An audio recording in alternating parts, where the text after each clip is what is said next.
Welcome this evening to all of you here in the room, all of you who are joining us virtually on Zoom.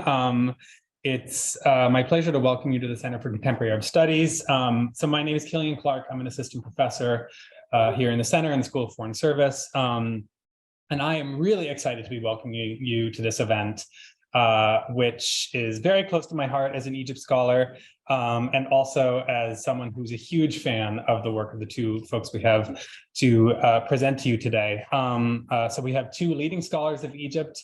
They are both authors of books that are either recently out or about to come out that are cutting edge pieces of research on the 2011 revolution and 2013 counter-revolution. I'm going to introduce them briefly now, and then they're going to present to you some of the main themes from their books. So first, we have Mona El-Ghobashy, who is the Clinical Associate Professor of Liberal Studies at NYU. And she is the author of a recent book from Stanford University Press, Bread and Freedom, Egypt's Revolutionary Situation. And for those of you here in the room, I want to point out that we have on the table information about the book with, I think, a barcode. Is that correct, Coco? In their informational brochure is about the book, so that if you're interested, you can buy a copy, which I would highly recommend because it's really quite an extraordinary read.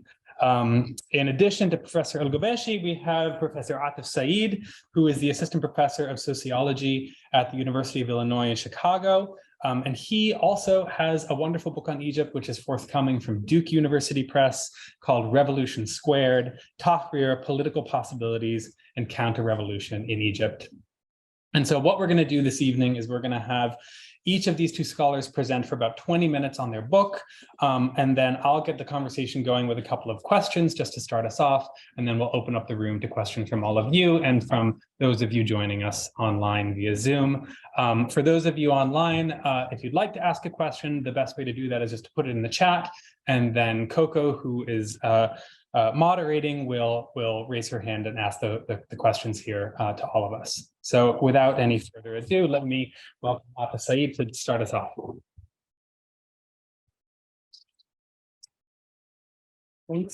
Thanks to Killian, and thanks for the humbling introduction. And first, I would like to start with really express my deepest gratitude to Killian and the Center for inviting me.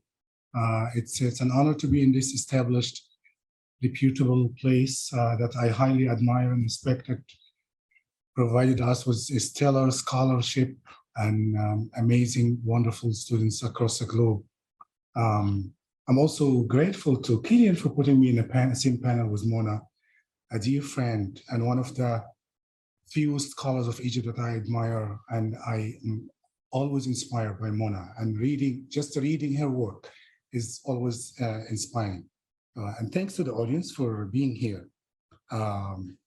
I'll get to start and I'll commit to 20 minutes. So this is the outline of my 20 minutes talk. First, I'm starting with an ethnographic notes. I have many ethnographic footnotes and notes, and I will share some, and many of them will come in the book, and lots of teases you'll see about the book.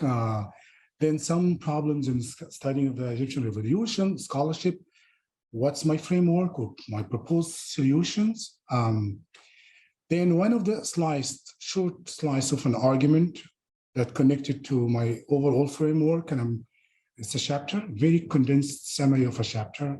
The chapter is titled The Two Souls of the Egyptian Revolution. And then some concluding remarks about the connection between revolution and counter-revolution. So this is an image of me. This is in the morning of February 11th, 2011. You look, this person on your right is very tired. I cannot open my eyes. This is in the afternoon of that day, Mubarak was ousted, and this is my friend. He's an Egyptian Canadian. I ran out of this guy, ran into him in Tahrir Square, out in the middle of hundreds of thousands of people. Like a weirdest coincidence. At the time, I was living in Ann Arbor. He's a surgeon. He's a very, very good friend of mine. In the afternoon, we went to the presidential palace. I believe we saw Mubarak's helicopter flying away from Tahrir. And this is in the same day, in the afternoon, and I'm in the background. This is a very good, close group of friends. Some of them are famous journalists, economic writers, economists, and the researchers and others. Some are in exile. This is in the very same day, lots of all these tremendous emotions. I'm starting with these two stories for one reason, and here is why. And I'll share the ethnographic vignette or the anecdote briefly.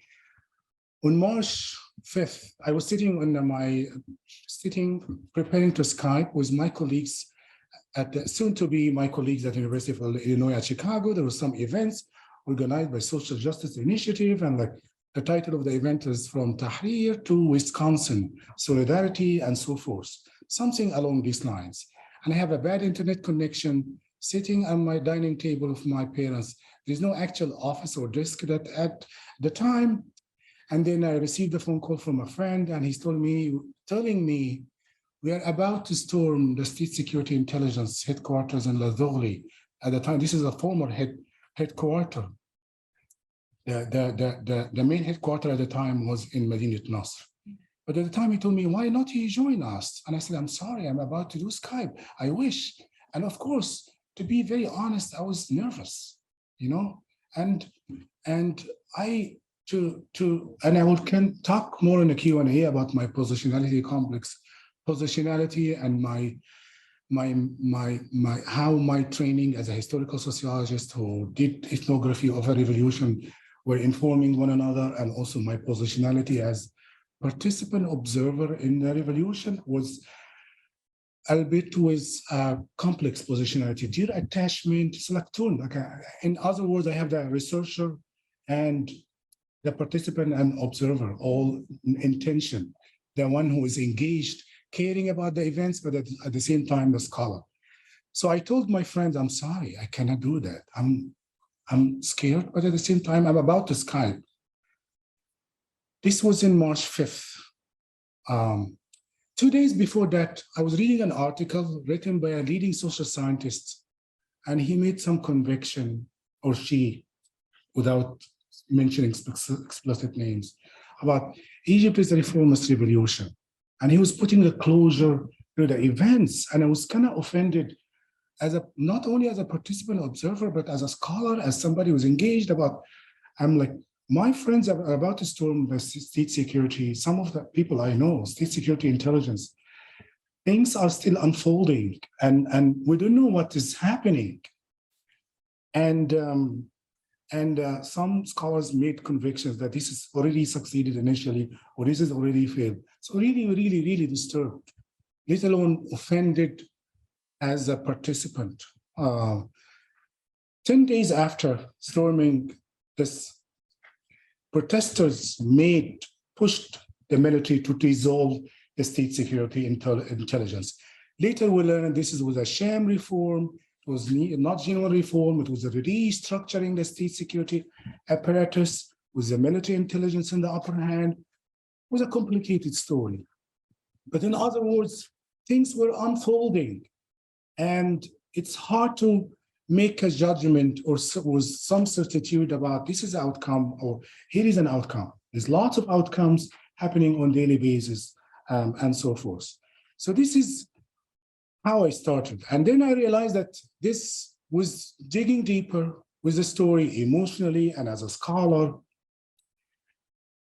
I identified some problems that was really frustrating for me. That's why perhaps this was one of the reasons that my book took so much time. Like after it was defended as a dissertation in 2014, it will come out in the end of this year. So it's like almost 9 years writing, and disappointment and frustrations and reviews and earlier rejections or whatever, But here's some of the problems or paradoxes of the scholarship of the Egyptian revolution.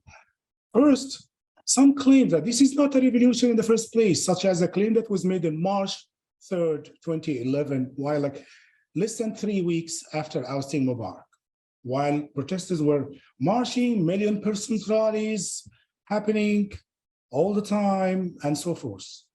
It's not a revolution in the first place, but yes, but we still can discuss an outcome. But what outcome are you talking about? Is the immediate outcome or the short-term outcome? What is outcome? How do you define a revolutionary outcome? Or we can study the revolution in everyday life. But how come it's not a revolution in the first place? And we're studying revolution in the everyday life. Like there's some paradox here. Well, the other paradox is making a big claim that this is only a democratic revolution. There is no social component of the revolution. Or there was a social component. The social component is secondary, period, good. Or after a while, the social is there, but was buried and would come again in 2012 and 2013 or after. How come? What is a social? Like it's like camouflaging, behind, hiding. There's something that needs to be debunked here. Or something I describe in my work that as a transitionologist without transitionology. What is a transitionologist without transitionology? The term transitionology, as Mona, my dear friend Mona will explain, and some of you may know, it's specific paradigm in political science about the transition to democracy paradigm from authoritarianism, and it was being criticized rightly because it is linear, or it is deterministic, or it's ahistorical. We cannot transplant the paradigm from one context to another, and so forth. So what I described when I saw some contentious scholars or movement scholars or revolution scholars arguing viciously against the transitionology paradigm and say, we cannot do that, this doesn't work, this is not a transition. But then discussing the political process that happened after ousting Mubarak as it's connected completely from what happened in the so-called 18 days. Like rallies happened, elections was tied to the revolution. Some electoral campaigns was tied straightforwardly with the conclusion to the revolution, right? There was something called a revolution continuous platform and so forth. Things happen all the time. So this is what I describe as a transitionologist without transitionology, or lack or poor analysis of counter-revolution. Counter-revolution is not at all in any analysis. Nobody cares except for perhaps some of the activists or young scholars who were tied to streets or seeing bloodshed or protesters dying or injured or whatever, right? Like there's something going on. The military is not really as straightforward as it appears, you know, and things along these lines. So where is the counter-revolution? It doesn't come out of nowhere after the coup, or you know, it's under-theorized. It's stated, but it's mentioned as given. So this was kind of frustrating to me. The deeper problem at stake is the idea that these were presentist analysis. We study things as is in the present, irrespective of contingencies or unpredictabilities or historical context or what happened before or after the so-called 18 days, or this is presentist, something deeply criticized by our friends, historians. Much of the social science is presentist or teleological analysis. We think of what happened or focus on what happened finally, what seemed to happen. So this is just to focus on the outcome without the processes. And I'm quoting my friend Mona here about really no election outcome, court decision, local or mass protests, law decrees, military, judicial coup, political argument, or piece of legislation produced by a single will. So in other words, neither scholars nor activists was able to predict what will happen next from 2011 to 2015. And I'll be brief. I'm still digging onto some of the issues that I was like challenged before talking about my framework. Is that, for example, one of the most decisive issues that shaped the entire revolution trajectory was the protesters' relation with the military, the revolution and the military during the 18 days that can tell us what happened later. So of course, protesters welcomed the military troops, and there is a so-called the fraternization thesis was really accurate. It was accurate about the protesters chanted, the army and the people are one hand in Tahrir. This is an accurate statement and true, and it's a complicated story. However, it was one side of the story because there's lots of contentions and mutual uncertainties between protesters and the military, even writing curse words like on the commander-in-chief, cursing the commander-in-chief on a military tank saying that down was turned the son of a bitch. And this is an example about under-theorizing or taking the counter-revolution as given or as static. I admire Professor Bayat. He's one of my academic inspirations. I highly respect the revolution thesis. However, I think his account of counter-revolution is inadequate or treats the idea of counter-revolution as static or given. The question is not whether the idea of the revolution is not revolutionary enough to topple down the revolutions.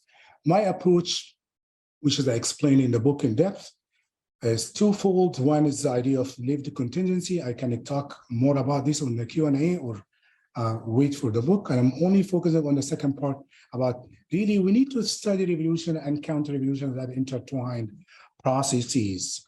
How is that? I have three premises.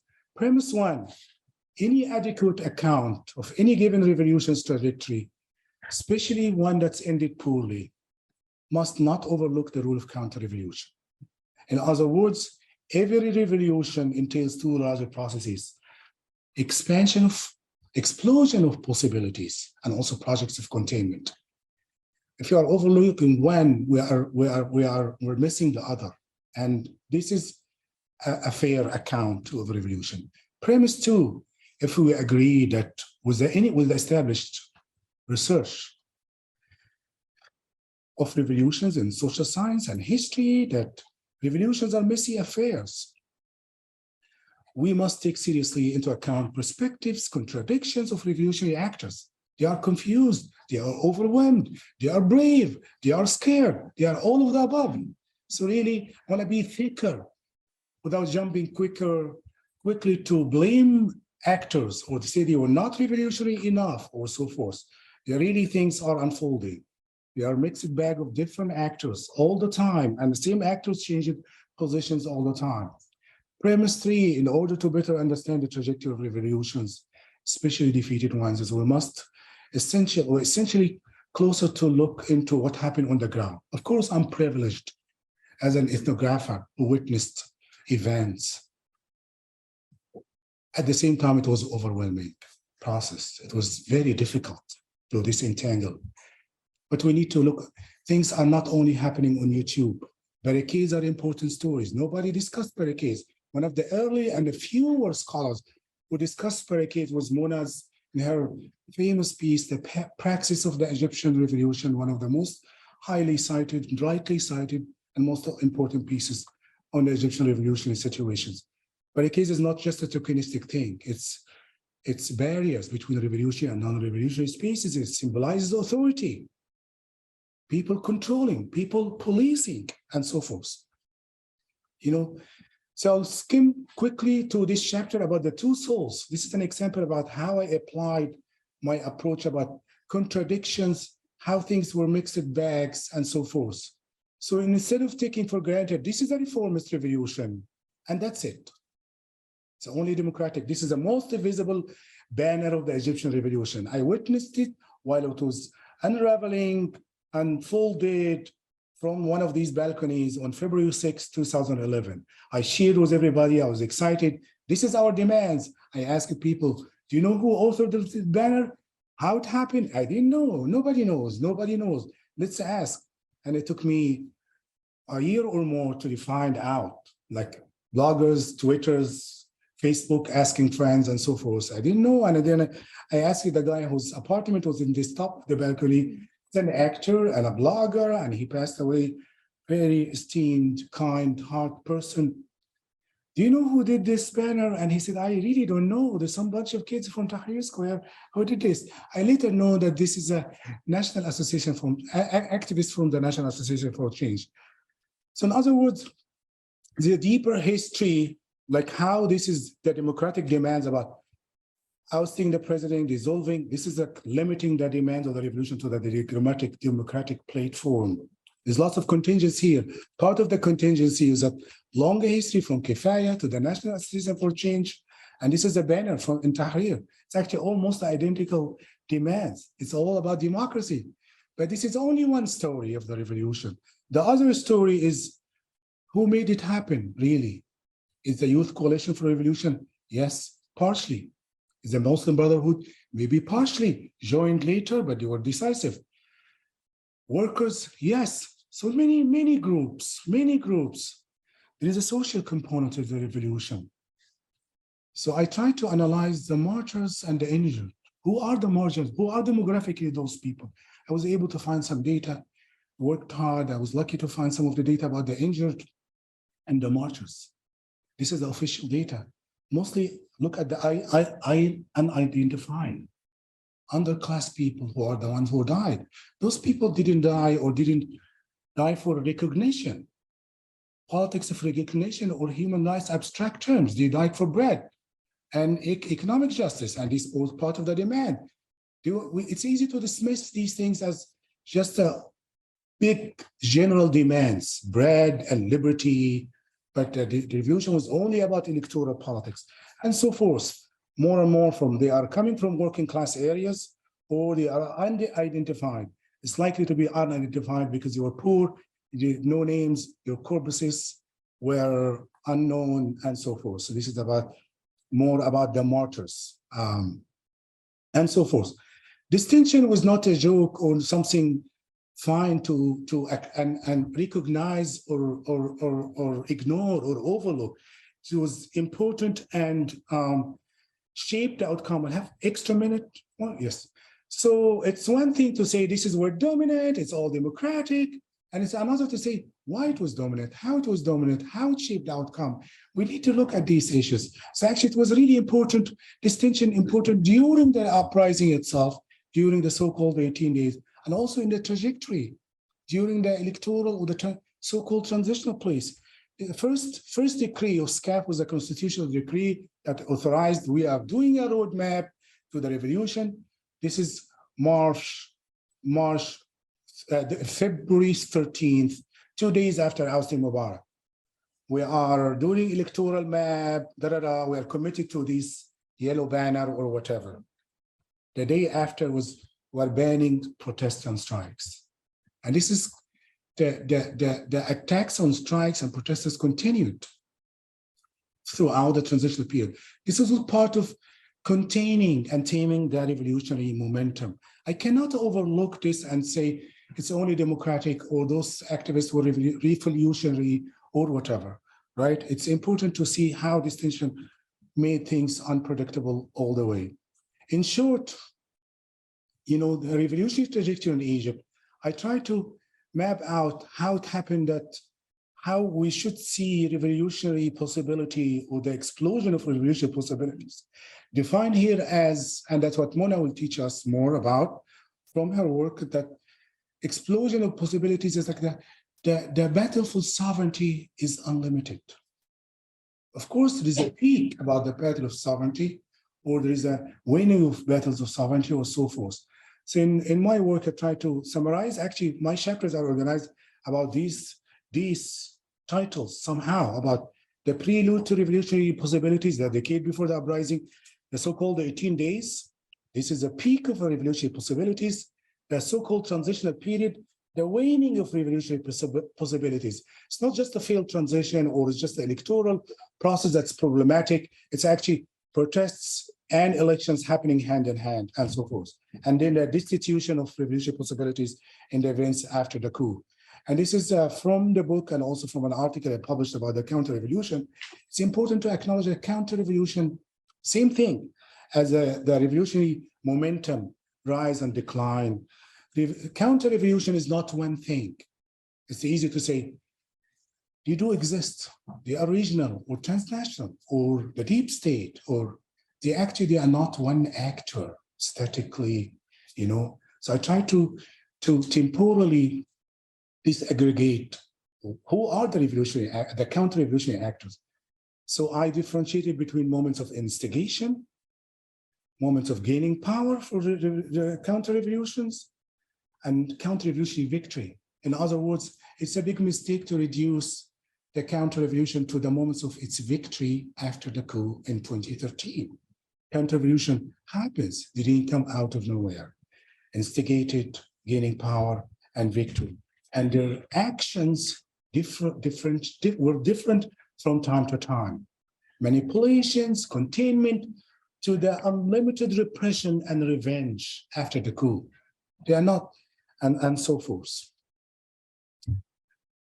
The last minute, I know, here's some of the lessons from, hopefully, just to get conversation started, and some analytical lessons. Really, it's important to be sensitive to history and to be somehow attentive. Not everybody is able to do ethnography, and I'm not making any big claim about quantitative work and qualitative work. There's lots of amazing work, quantitative, and there's lots of poor work that's ethnographic and so forth. But at least we need to be rigorous and sensible to context, right? And also attend to the fact that neither revolution nor counter-revolution are static phenomena. Two, revolutionary outcomes indeed matters, but we need to be accurate and precise about how we define outcome. Is that fleeing a dictator, replacing a dictator with another, or having a civilian government, or what? Short-term, long-term, not to make any big generalizations about outcomes.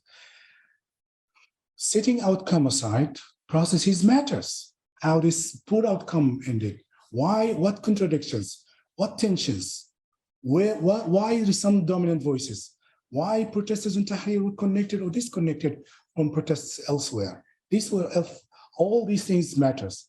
Neither revolution nor counter-revolution is a coherent or static. 4, unpredictabilities are the rule in revolutions. Not only about predicting them or not, but actually about throughout the course of revolution. Lastly, we need to be accurate about how we think of what success and failure. There's actually, indeed, in fact, revolutions has many successes and many failures, not just one success and one failure. Empirical lessons, we cannot blame one single actor about what happened in Egypt. Actually, so many actors did lots of things, and some of the revolutionaries, some of the folks who drafted the first statement, Tahrir, were pro-CC in 2013 and afterwards. So it's like lots of things we need to acknowledge. So we cannot blame entirely the counter-revolution.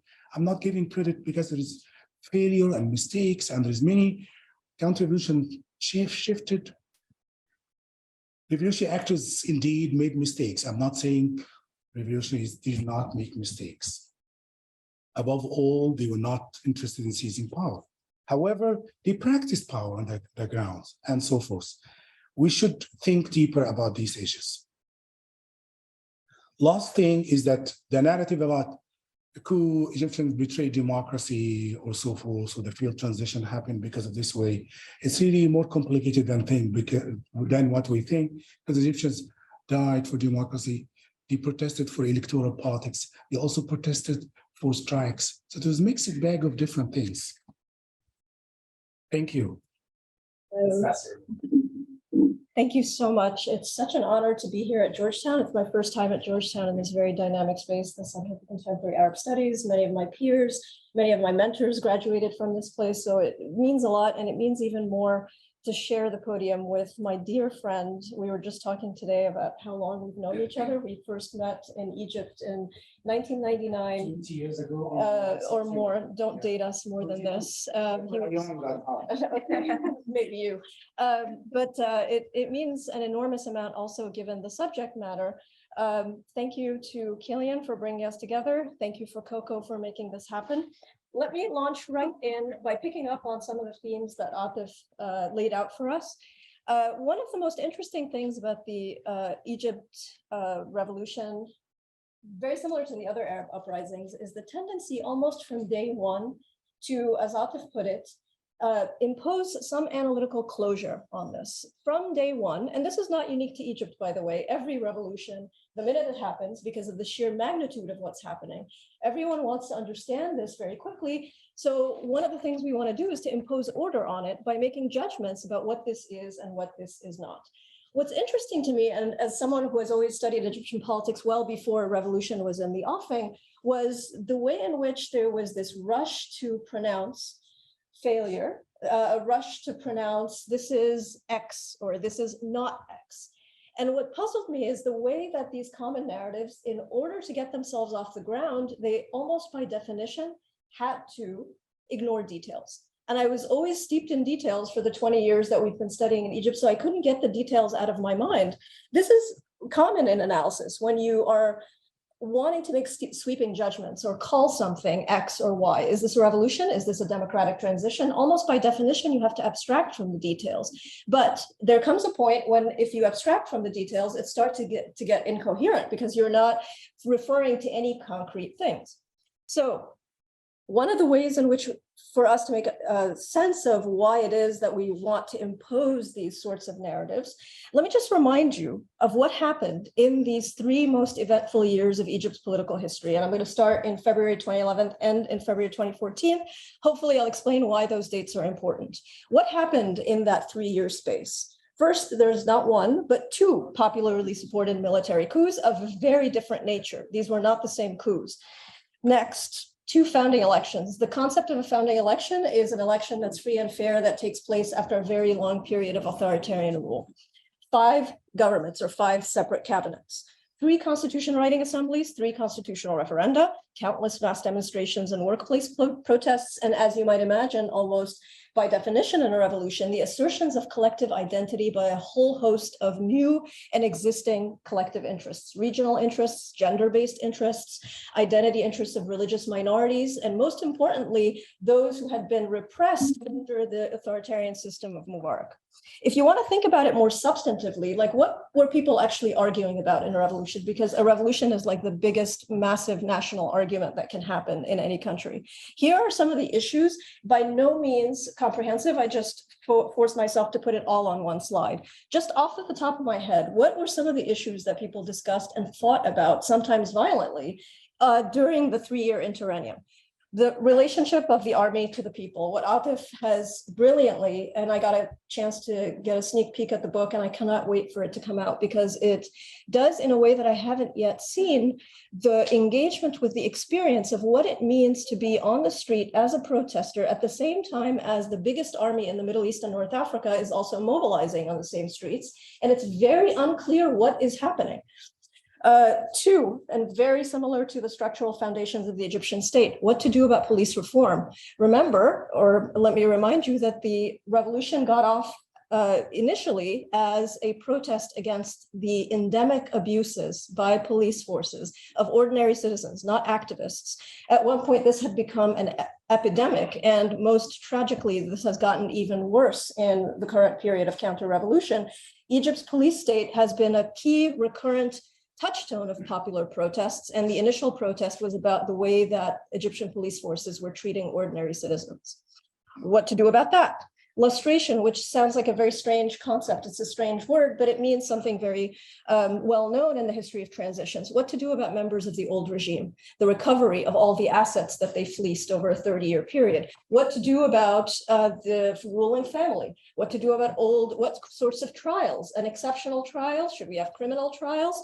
Let me just run through them very quickly. Cairo versus the provinces. Egypt's political economy has always been extremely Cairo-centric, and one of the most fascinating and least studied to date features of the revolution is the role of the provinces in asserting their own collective identity. Like, we exist here too. You don't just, even the word Egypt or Masr refers to Cairo. What about Port Said? What about Inna? What about Asyut? All of these, Egypt's 27 governorates made claims to national recognition and what that looked like and what that might look like, especially in the budget.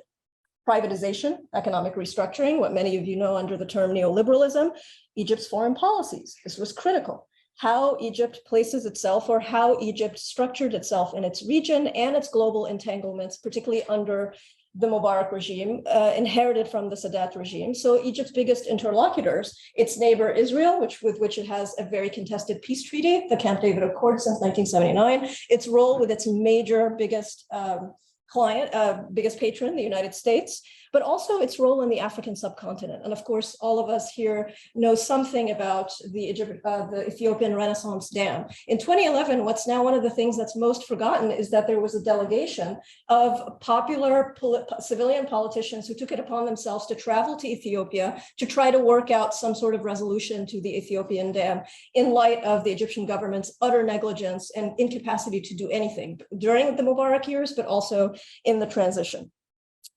Women's rights in both society, their rights in custom, but also their rights in law, particularly the Constitution.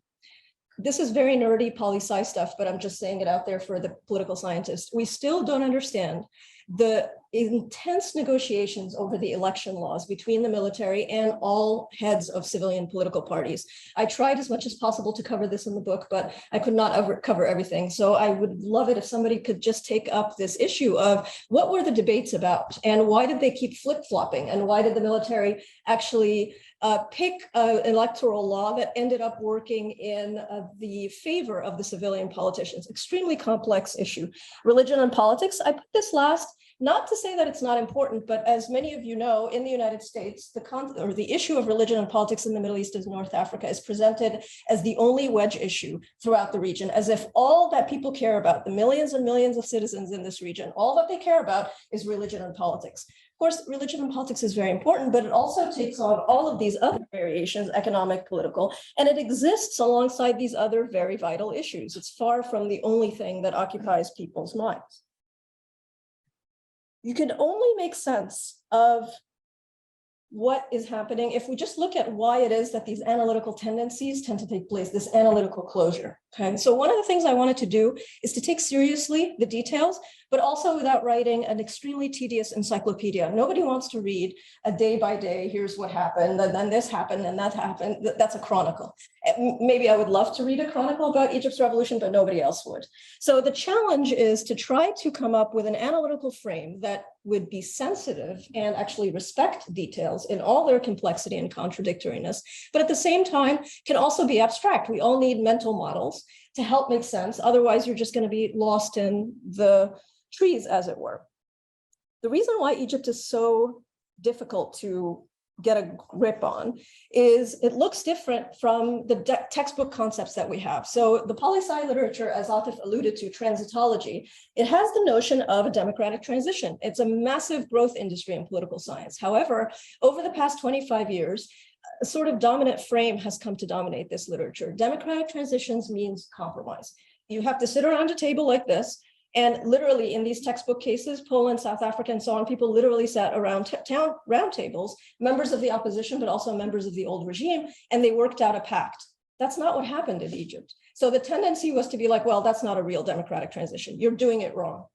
What about revolution? Well, Egypt's revolution doesn't look like a textbook revolution either, because the old elite in Egypt did not wither away. It reinvented itself, most obviously the military, but not just the military. Those of you who are more familiar with the ins and outs of Egyptian politics, one of the most fascinating things to watch is the way members of the old regime, literally loyal servants of Hosni Mubarak, the next day became like democratic heralds. So how do we make sense of that? That doesn't look revolutionary. So the impulse has been to also be like, no, this is not a revolution.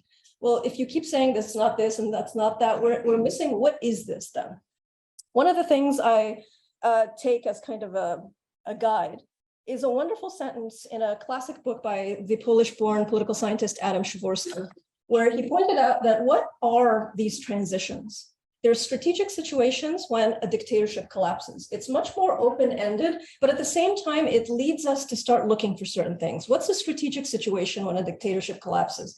It means that all of the existing actors, both new rising actors, but also old elites, they're all acting and interacting simultaneously. They're not acting in a tit for tat. If it's a tit for tat, it's very easy to actually see like, oh, that person is doing this, and then they're doing that. The whole point and the fascination, but also the complexity of Egypt's revolutionary situations, I'm calling it, and I'll tell you why I'm calling it that, is they're all interacting simultaneously. The other thing is that the number of actors is changing constantly. So in an intro political science class, the first thing you got to do is delimit the number of actors, and then you see them interacting. You can't do that for a situation like this because the name of the game is that actors are entering and exiting the frame at an increasingly crazy rate. So what's my analytical solution and the argument? I resuscitate a very old concept in revolution studies. It's been forgotten, but it was actually coined initially by Vladimir Lenin, the Russian strategist and revolutionary in 1915. And then through a very strange genealogy, it was adopted by his comrade in arms, Leon Trotsky. And then it was adopted by American political scientists and sociologists, including the famous sociologist Charles Tilly, who gave it sort of an analytical body that we can work with. Let me read for you what this concept is that basically works as the keystone for my entire approach and help me bring together all of these crazy things that I listed off on the earlier slides in a single analytical frame.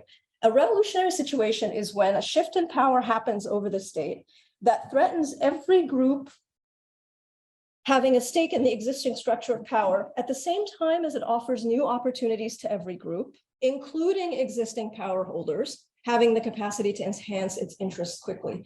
The reason I like this, it sounds like a mouthful when I say it, but what it acknowledges from the get-go, it doesn't pathologize the idea that you will have old elites in a revolutionary situation, you will have rising elites, and everybody's going to be acting very quickly, all at the same time, to realize their advantages quickly.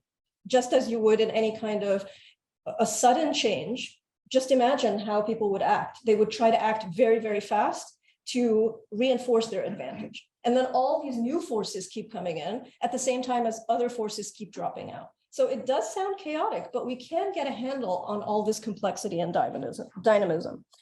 So what else constitutes, and why do revolutionary situations look so confusing? As Atef hinted, it's not just that you have tons of actors. It's not just that they're all acting simultaneously and very quickly to secure advantage. But here's something that is disturbing, but we have to confront it. They're all making claims to power in the name of sovereignty. I am the head supreme power. I am the one who has most legitimacy. When you have these conflicting sovereignties, political conflict is going to go crazy. Because people are not just saying, well, let's share power, let's compromise. They're doing the opposite. They're saying, no, I am the one who decides the rules of the game. Let me show you what this actually looked like in these 3 years. Atef has a wonderful genealogy in his book. I can't wait for it to come out because he does this detective work around the banner. We still don't know, believe it or not, where or how this banner came to be, but it is actually a very important banner because it listed in 7 demands what the revolutionaries were seeking. Okay. On February 11th, the very famous day when the Supreme Council of the Armed Forces constituted themselves, remember, for the first time, they had never been constituted before as an actual body. Last time they were constituted was in the 73 war with Israel. They constituted themselves as an emergency body, and they immediately, what did they do? They didn't step aside. They didn't put Mubarak on trial. They adopted some of these very same demands. So that moment was a moment of, how can we make sense of this? It's both a popular uprising, but a military coup. Analysts usually like to put things in cubby holes. That's how we make sense of things. But as Atef pointed out so eloquently, the most difficult, but also the most fascinating thing about revolutions is they constantly bring together opposites. Projects of containment at the very same time as you have multiple expanding possibilities. And that's hard to grasp. But what I'm saying is that we can actually do that. There are concepts that exist if we just work a little harder to excavate them, and if we're willing to tolerate a bit more complexity than is usually tolerated in social science analyses. Just take a look at this just visually. The highest moment of conflict in Egypt's revolutionary situation was when you had, at the very least, 4 corporate bodies claiming sovereignty. What does sovereignty mean, by the way? In any political system, sovereignty is a claim to paramountcy. So there's popular sovereignty. In Egypt, in these first 6 months of 2012, there were 2 collectives that claimed popular sovereignty. Tahrir Square, of course, and Tahrir Square is around the provinces. I don't want to be Cairo-centric, but it was Tahrir Square in Cairo and all of the major provinces, but there was a new body that emerged to claim popular sovereignty, the first democratically elected legislature under universal suffrage since 1950. There was also the generals. They never stayed out of the picture. This is a press conference in which the generals, and I quote them in the book, they literally make a claim to constituent power, a sulta ta'sisiyya, in what they called an international press conference. What's this concept of the constituent power? This concept emerged in the French Revolution by the Abbé CS, and it was famous because it was a moment when there were these rising popular forces in France contesting the power and the sole power of the king to make law. And so the king and others were like, well, you claim sovereignty, we claim constituent power. Constituent power is even above sovereignty. It's like, we're the originary power, we're like God. And the Egyptian generals found it, I was stunned, I was in Egypt at the time, that they would use this very, now it has an archaic legal meaning, but it's actually an extremely political meaning. There's a brand new book out on the history of constituent power. I found it very revealing because constituent power arose to limit and to surpass claims to sovereignty, popular sovereignty in particular. Next, conflict doesn't end. The conflict continues, as Atef pointed out, but it takes different forms with different actors, all of them making claims to sovereignty. In the year, the very crisis-ridden year of Egypt's first democratically elected president, the president was making claims to sovereignty to make policy and so on, including foreign policy. The generals would not let him alone, and they also made claims to have reserve domains and being in charge of Egypt's foreign policy and defense policy and in charge of writing the constitution. But also there arose a significant civilian opposition calling themselves the National Salvation Front, who contested Morsi's sovereignty. So much of this crazy, and it was constant conflict. Those of us old enough sitting in this room who remember these days, it was extremely confusing, literally just figure out what's going on, who did what to whom, and things change sometimes by the hour in certain crisis moments. Did it end with the coup? No, it didn't end with the coup, because for the first 6 months after the coup, it looked as if the military would do what the civilians hoped it would do, which is remove the Muslim Brothers and President Morsi from power, and then bring back other civilians and continue to operate from behind the scenes. Nobody in those very bloody, and they were Egypt's bloodiest, probably one of the bloodiest moments in Egypt's history in the 20th century. This is the famous Rabaa massacre that happened on August 14th, 2013. For those 6 months, it was very unclear what role or who would come out on top and what role the military would have. When does this chaotic revolutionary situation end? There was a very specific date. The Supreme Council of the Armed Forces met, and after taking a call from the Saudi Arabian monarchy or consulting with their patrons, the Saudi Arabian monarchy, they announced what they hadn't acknowledged or they hadn't chose to pursue for those 3 years. They announced that one of their own, the minister, then at the time, the Minister of Defense who conducted the coup, would be contesting the presidency. Why is this the end of the competing sovereignties? Why is this the end of the revolutionary situation? Because that was the moment when it was very clear that the military would do what it did not do in February 2011, 3 years earlier. It would control the country directly. And not only that, it would systematically begin, and this is where we are now, for the past 10 years, Egypt's counter-revolution has built a state under this concept of awe, rebuilding awe for the state, has concentrated power, not just in the presidency, but in a highly militarized presidency, has completely almost repressed or extinguished parliament as an actor, and even more interestingly and radically, has also brought the judiciary down to heel. Egyptian politics for the past 30 years has been the story of the rise of the judiciary. Sisi is very, very keen on understanding that the judiciary constitutes and can constitute a competing center for power, especially because Egypt's judiciary historically has had very favorable ratings among Egyptians and Egyptian public opinion. So one of the first and nonstop things he has been doing is eroding the independence of all 3 of Egypt's apex courts. To conclude, okay, just a very quick précis, why does this all matter? Why does it matter that we come up with these concepts to help us make sense of all these confusing events and so on? Again, this may be obvious now, and I acknowledge that it's obvious, but sometimes some analysts don't think it's so obvious. To quote the wonderful British historian Eric Hobsbawm, we have to remind ourselves that revolutions are almost by definition uncontrollable. And somewhere along the way, we've forgotten that revolutions have these extraordinary dynamics. We can trace them after the fact, but we shouldn't have these expectations, as Atef pointed out, or what I call prosecutorial narratives in the book, blaming this or that actor. You messed up, you betrayed us, you did this or you did that. I mean, that's part and parcel of any revolution, the polemics surrounding it. So I'm not denying that the polemics matter, but we shouldn't take the polemics at face value. We should bring back in some of this crazy complexity. It's very rewarding. I know it's very tough to do and it can be tedious, but I do think it's very rewarding because it helps us build better concepts. And then another book, another shout out to a book that some political scientists might recognize. It's called The Little Green Book, a wonderful book co-authored by Guillermo O'Donnell and Philippe Schmitter called Transitions from Authoritarian Rule, very old, 1986.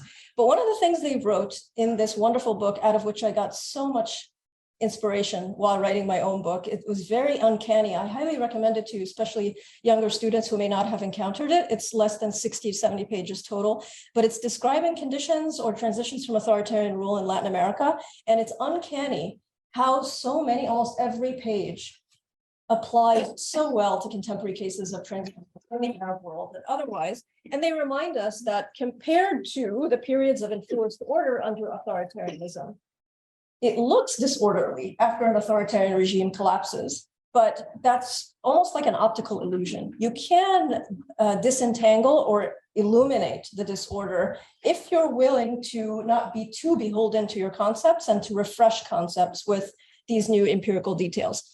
Thank you so much for your attentive listening. Shukran ala husn al-istima'. We, I'm sure, have a lot of questions, so I'm just going to get started with one, and then I'm going to open up the room to all of you and all of you who are joining us online as well. So I have to say, one of the things I love about both these projects is that they bring us back to the possibilities that were open in 2011 and after 2011. I think something that's happened in the literature on this case and on 2011 more broadly is we have now a very sort of deterministic sense of what was going to happen after this revolution, that there could not have been any other outcome but the return of the military. How could anything else have happened in this case but a counter-revolution and the return of military rule? That's a very strong almost a conventional wisdom, I would say now in the scholarship. And what I love about both of these projects is they bring us back to those moments. They bring us back to the lived experience. They bring us back to the contingency and give us a sense of the alternative possibilities, the things, the other outcomes that could have ensued. And actually, Mona, in your book,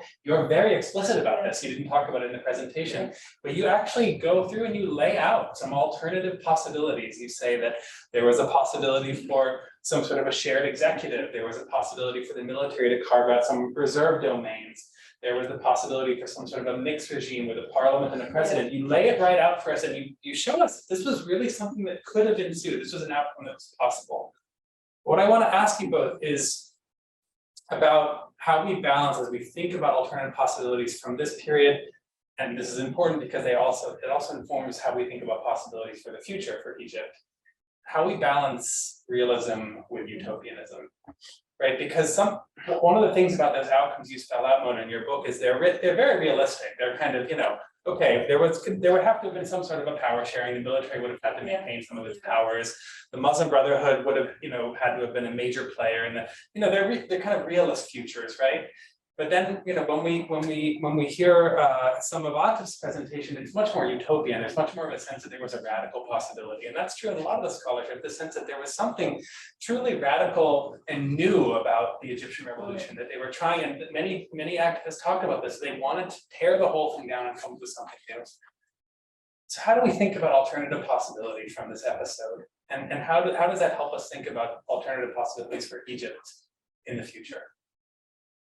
How do we balance realism with utopianism?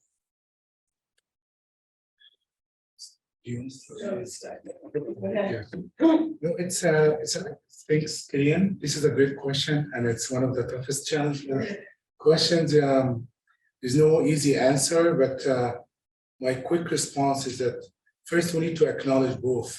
Like really, I acknowledge that's a challenge. Acknowledge that revolution is a possibilities and containment, and be aware of that.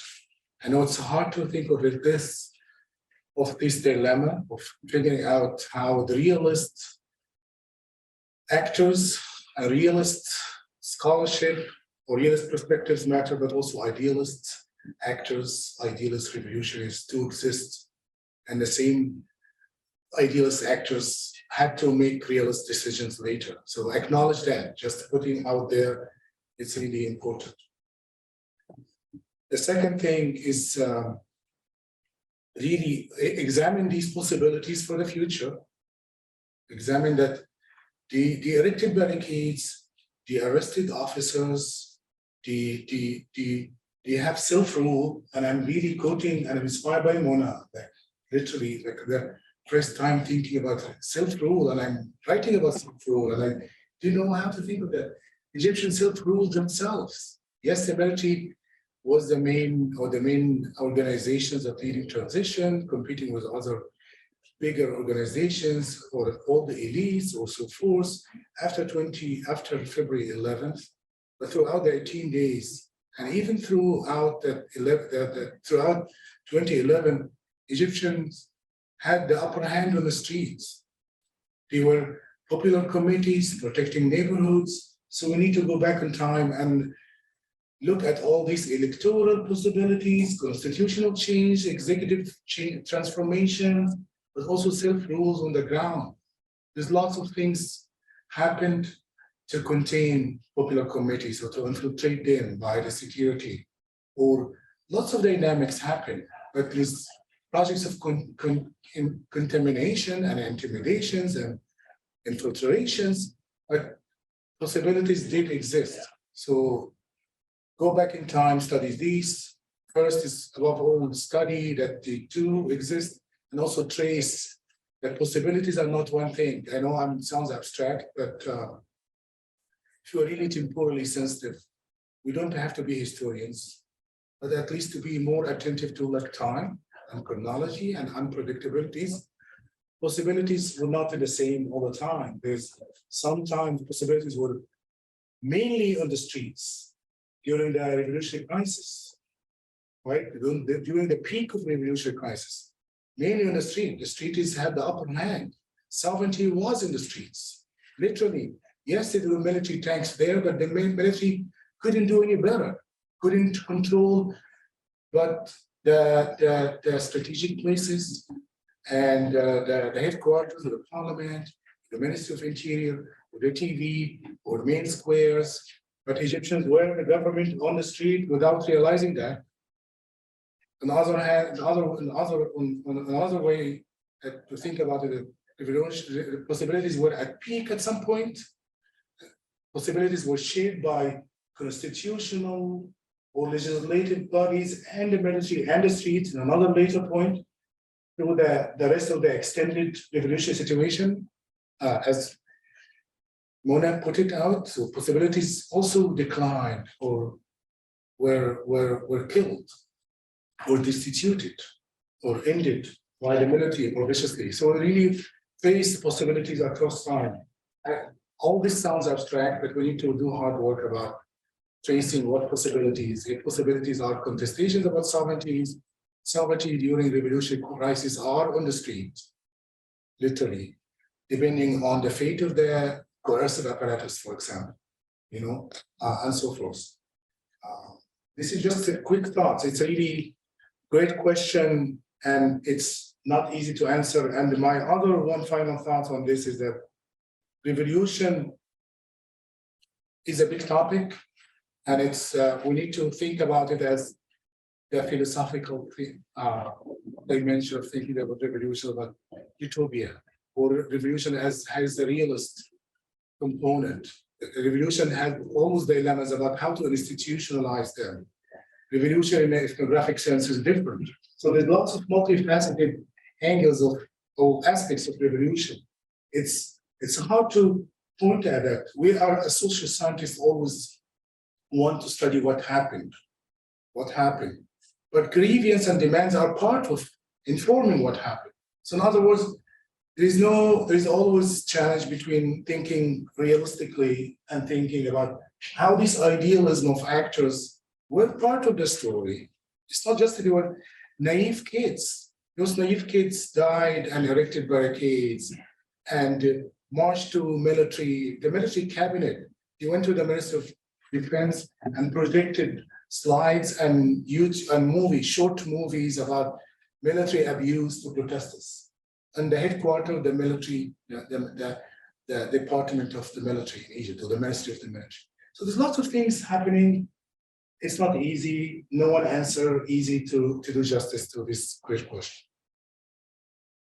I never thought to put it in these terms of realism and utopianism, but I think this helps make sense of a point that I said in different ways, and Atef did as well. I think many people look at Egypt and the dysfunction frame is put because we see such different projects for change. So there are the Muslim Brothers who wanted realistic change, perhaps, but in my eyes and in the history of Egyptian politics, where the parliament has always been subjugated to the executive, it was radical to have a parliament. You should watch some of those videos from the parliament, anybody who's so inclined, back in those first 6 months. It's a riot, it's a circus, but that's revolutionary in Egyptian politics because the parliament has never really been an institution to be taken seriously. It was to be poke fun at parliament. It was a place where just nothing happened, or it was a place where the ruling party used its clout to pass laws. So the playing with utopianism and realism may help us try to understand some of the different visions for change that we're all brewing together, but also, again, I know I sound very strange and obsessed with conflict. I'm not obsessed with conflict. I just want to bring back a serious study of conflict instead of this moralizing of, oh, Egyptians, they were all united, but then they divided. And that's why they failed. I don't know what society exists in which you have a very complex society heaving under 30 years of repression, and then somehow they're supposed to stay united and nice as if it's some sort of dinner party. There was a wonderful interview with the first Iranian interim prime minister, Mahdi Bazarjan. And he was so frustrated, as you might imagine, in his role. And he at one point said, a revolution is not a wedding. Okay, this is serious. There are people who have to, we have to do things, but there are various visions. And this notion that everybody should stay united and so on is not taken seriously. I don't think it's also, sorry to be polemical, but I don't think it's a respectful attitude towards any society to look at a society and poo-poo the differences. One of the things that the Arab uprisings made very clear to us is that these are highly diverse societies that have been repressed for decades. And so we don't even begin, we have to have a map of the differences and respect them, and the challenge is to put those differences in accountable governance structures, not to repress them again, and not to create mythical unifying notions of the people, whatever that might be. Great answers. All right, let's open it up to some questions. I'm sure you all have lots on your mind for these great presentations. So please. My name is Shai Haskani. I'm a historian from the University of Maryland. Thank you both for this wonderful talk. I wanted to ask you to reflect, often sadly, the way people remember these episodes is not the way scholars write about them. And I was wondering if you can reflect on the impact of Ala al-Aswani, who's called Republic of False Truth, the way he tells the story of the Egyptian Revolution and Counterrevolution on the way that it is shaping or not shaping the way people, maybe in Egypt, but also around the world, perceive those events and what transpired after.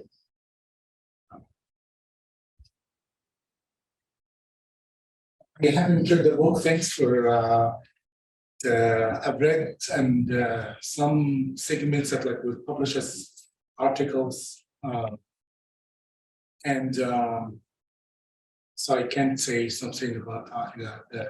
But I followed Al-Aswani's writing. He wrote very important pieces, and he wrote a book published afterwards in Arabic. He's a vocal, brilliant writer, novelist, very liberal oriented, and it's hard to define what's liberal. But also part of the challenge of, and again, this is talking about, and it's not to do justice, cannot do justice to an important author, a novelist like Al-Aswani in general. I haven't read all of his work, read many pieces and novels in Arabic, and this book about the revolution in Arabic, but not the false truths, this book. And it's always inconsistencies, not about Allah. It's many people were inconsistent and actors because you're hardcore anti-Morsi and anti-Brotherhood, or hardcore sympathizing with the military, or hardcore skeptic with the military and short-sighted about change. Like we need a civilian government as soon as possible. And also, if you follow debates in Egypt, civilians were defined differently. Like the civilians at certain points were the anti-Islamists. That's anybody's anti-Islamist civilians or anti-military, right? Anti-Islamic rule or anti-military is civilians, and people strategically use civilians. So Allah is always an important figure who's consistent about civilian rule, whatever that means, but perhaps inconsistent, like many other vocal important figures who defended and wholeheartedly pro-revolutions, whatever that means, momentarily, just to say the least. But I can't do justice to the book that I haven't read, and this is just a short answer about this. Yeah, I'm so sorry, Shai. I haven't read it either. I know of it, but not helpful here. Yeah, please, Mark. Still here with the math. It's a fascinating presentation, and thank you for folks. I'm Mark Duray, I'm a postdoc here at CCAS, and I was trying to think of the presentations together, and I thought your point, Mona, about simultaneous action amidst multiple sovereign and shifting actors was so helpful. And then I was these kind of set of association, thinking as well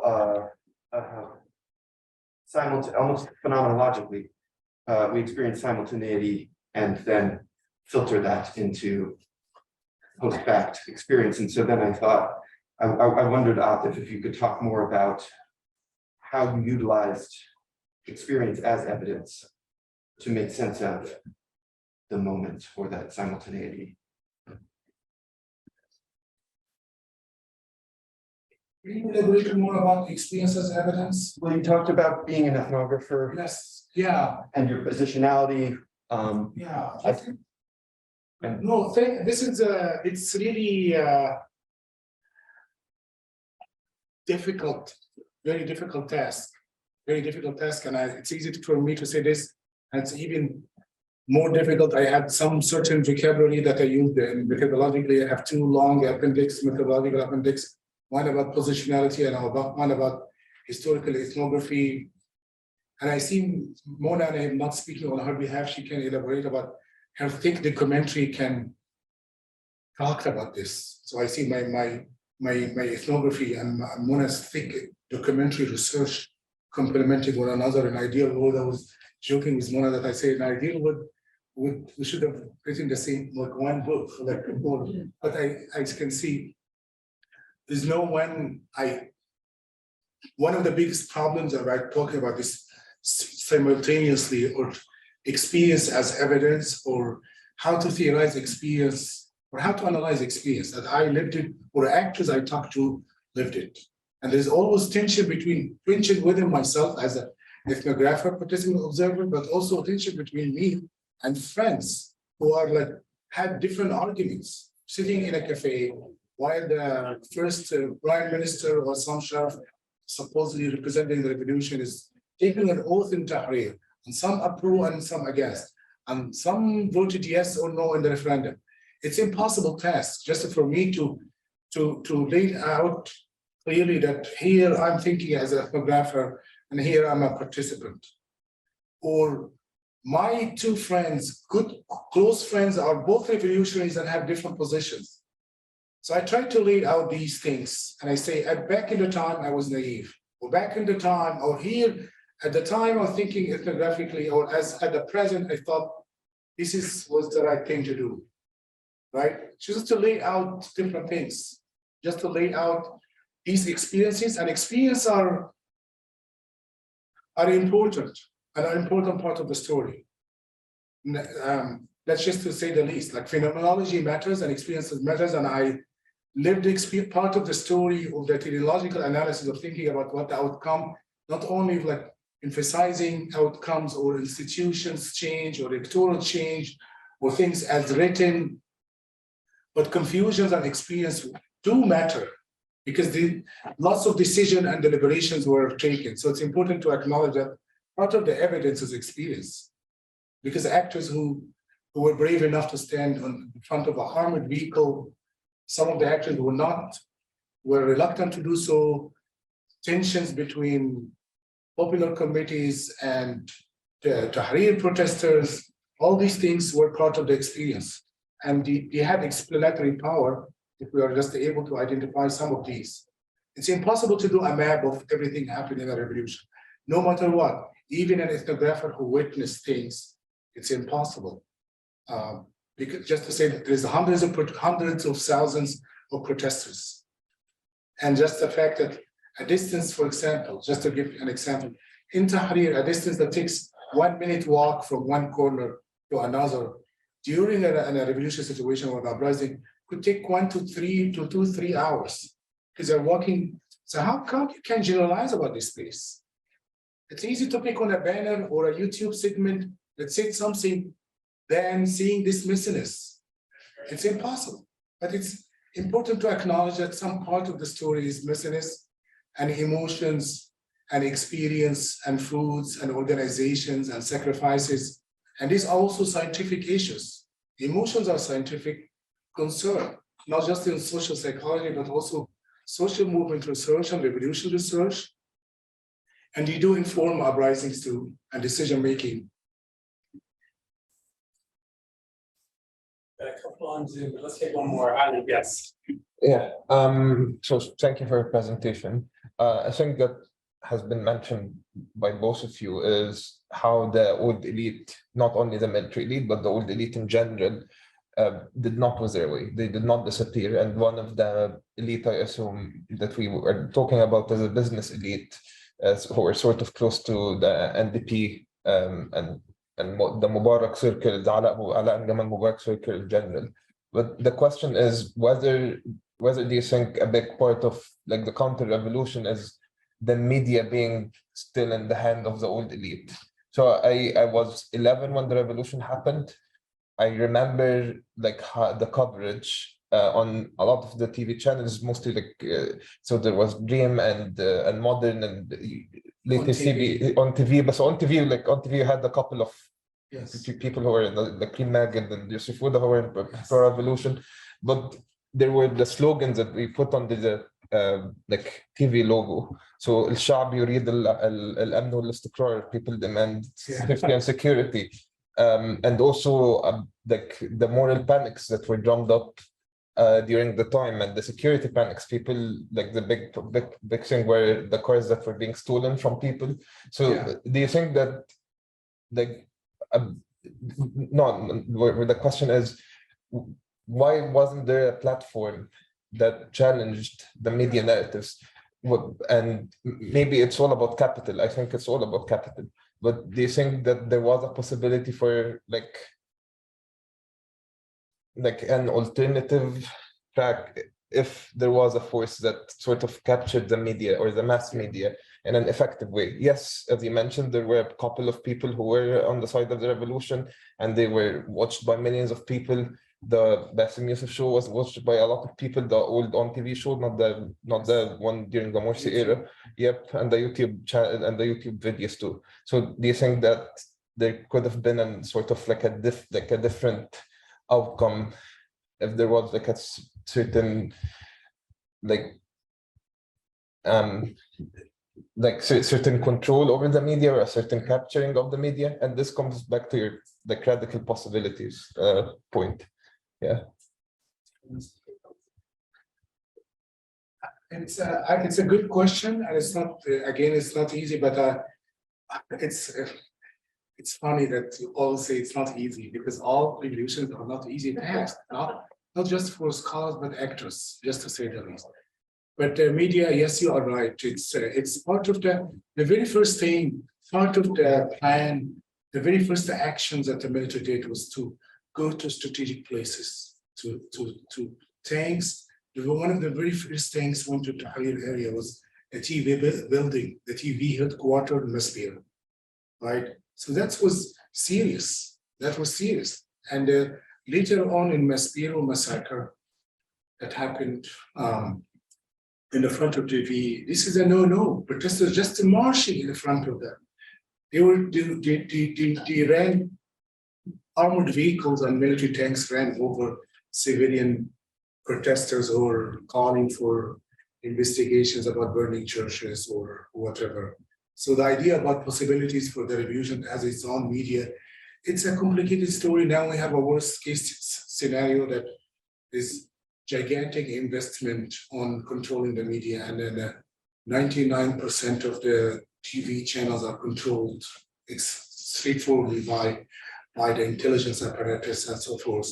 There was a wiggle room during the uprising where some businessmen were supporters, sympathetic because they were angry at Jamal Mubarak's monopoly projects or so forth or succession plan. There's lots of things happening, but also alternative media played an important role. Now there is a big investment on digital repression and so forth. But to be fair, it's all. I'm going to stop you there because we have 5 questions on Zoom and there's still in the audience. So Good, thanks. No, thanks. Good. So why don't we do 2 questions now? First, you please. I don't know your name. Sorry. Yep. You. Yep. Nope. Not behind you. Yeah. Thank you both so much. My name is Alice Wilson. It's really thanks to Mark. I'm here. I'm just passing through from a university in the UK, and it's been so inspiring to hear you both. I also apologise that jet lag might affect the quality of the question. I'm going to start with a simple entry point. Where is the banner now? In terms of The Israel banner? There's the mystery of where did it come from? But I suspect it might not be on display in a museum. And this kind of extension of that question is about where are the revolutionary spaces now that it was so inspiring from both your talks that you brought out the relationship between revolution and counter-revolution and how that overlapping and parallel projects. And of course, it's now a very counter-revolutionary phase. You talked about the police repression, but does the intensity of that counter-revolutionary activity, in a sense, contain a kind of reference to it? We need to do that counter-revolution because there's still this sort of sense of the possibility of these expanded spaces. So the banner might be gone physically, but are there these senses of the revolution in itself contains some kind of continuation of revolutionary space? Don't answer yet. Mahmoud, why don't you ask your question and then we'll let you guys choose which one you want to go with. So, thank you so much. It was really interesting. And your presentation came very timely because I'm doing my thesis right now. Not very it seems I cannot escape the mainstream position of saying things deterministically. I cannot imagine, or at least for now, how the military or the old guard, for whatever reason, will relinquish their sovereignty in any given moment that give rise to those possibilities. So my question: did the military's accommodation, confusion, resistance, or whatever their actions at that moment gave the illusion of possibility that there's another possibility that could have happened? And I really like the conclusion that there were possibilities, because possibilities open the door for, in a way, seeing mistakes. I know the work doesn't like to didn't come with the possibility that there's more possibilities to lay blame on some groups or others, but I really like that it opens the door to point out things that could have happened in a different way. I know that the different actors were working on the matters at the moment, either replying to each other or reacting to what's happening on the ground. So that's it. How can we see that the action of the military, or the very imposing role, go in any different direction that already have gone to? That's right. First, I want to. Where's the banner? You articulated it, it's so simple the way you articulated that, but it's something that I keep thinking about. The archive of this revolution and the counter-revolution, of course, is not only being erased as we speak, but just in general has not been archived anywhere. So one of the things I did, and I taught myself, this was the joy of writing this book, moving away from a training that doesn't pay too much attention to documents to, as Atef pointed out, this big documentary record. And the more I looked, the more I found. It's just that they're not archived anywhere. So they're both everywhere, they're online, but it needs an enormous effort to bring them together, not even the material. We don't know where that banner is. I never thought to ask that question, but I grapple with this question every day. What about all the ephemera, all the paintings, all of the things that we've lost? Egyptian history has lost like an extraordinary cache of popular demand making and claim making and so on, and the banner is only one material artifact. It would be a dream if there would be a revolution museum where you put these things, and that happens in other revolutions. It happens when the revolution succeeds, and then we all bring our revolutionary stuff and people curate it and catalog it and so on. And one of the tragedies is that this is being lost. And then I want to segue perhaps a little bit too deterministically to your question. It's really important to hold the non-deterministic possibility, and here's why. The military itself and all ruling elites in authoritarian regimes and in the Arab world in particular want us to have the deterministic idea that there's only one center of power in these societies, and that is the military. And the military is the holder of sovereignty because it prevents people from killing each other. So Muslims and Christians, men and women, people in Cairo and the provinces, it builds its claim on what O'Donnell and Schmitter call a sacral mission.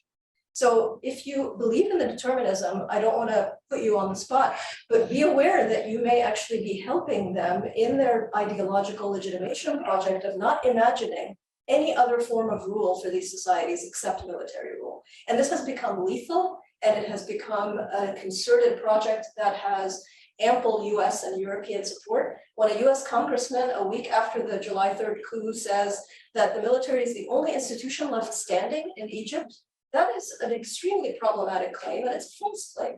The military in Egypt wasn't and never was the only institution. You can tell I have very strong feelings about this. The other thing, since you're writing your thesis, I'm going to give you a little homework assignment. I highly recommend that you read the chapter on civil-military relations by the great Roger Owen in his State, Power, and Politics in the Middle East. I think it'll change your mind about civil-military relations in the Arab world.